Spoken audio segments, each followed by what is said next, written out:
Wealth tree management సభ్యులైన పవన్ కుమార్, సుధా నాగరాజు, విజయ్ ఆధ్వర్యంలో వరద ముంపుకు గురైన మహానాడు సుందరనగర్ కాలనీల్లో కాటూరి హాస్పిటల్స్కు చెందిన డాక్టర్ సుధా మౌనిక గారి నేతృత్వంలో ఈరోజు మెడికల్ క్యాంపు నిర్వహించి వారికి మందులు మరియు భోజనాలు అందించారు.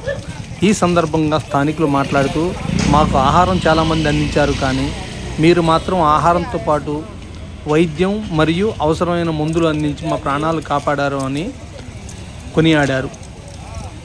ఈ సందర్భంగా వెల్త్ ట్రీ మేనేజ్మెంట్ సభ్యులైన సుధా నాగరాజు గారు మాట్లాడుతూ, మా ఈ సేవా కార్యక్రమాలకు నాంది పలికిన మెగా కుటుంబానికి మేము ఎప్పుడూ రుణపడి ఉంటామని, వారే మాకు ఆదర్శమని, ఈరోజు కళ్యాణ్ గారి జన్మదినం కూడా కావటం మాకు కలిసి వచ్చిందని తెలియజేశారు.